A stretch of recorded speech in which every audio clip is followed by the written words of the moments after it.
গড়টা বান্ধা বান্ধা না নাকি একবারে নর্মাল হয়ে গেছে, একবারে ডগর মগরি হয়ে গেল রে। আব্বা কি হর? আরে কোশ না, এই যে সামনে তো জ্বর হাপাটের দিন আসতেছে, গড়টা তো ভাঙ্গা চুরা শেষ, এখন তো বান্দা বুন্দা নাকবো এটা দেখতেছি। আব্বা আমরা কি ভাঙাচোরা ঘরে থাকি, তুমি বড় লোক ব্যাপারও নাই, ধনী ব্যাপারও নাই, বিল্ডিং বাড়ি থাকবি, এসি রুমে থাকবো, মজাই আলাদা। আরে বাজান, অত আশা করা ভালো না, আল্লাহ যা দেয় ওই নিয়ে সন্তুষ্ট থাকা উচিত। ও আচ্ছা আব্বা, এই নাও। কি এটা?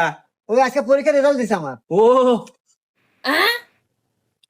কিরে, তুই মাত্র 33 নাম্বার পায় টেনে টেনে পাস করছু। ইস, আমার কত আশা আছিল তুই ভালো হয়ে পড়াশোনা হয়ে A+ পাবো, আমার মুখ উজ্জ্বল হয়ে যাবো।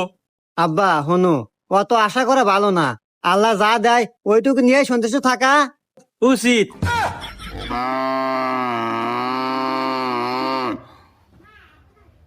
আব্বা তাহলে সন্তুষ্ট থাকো।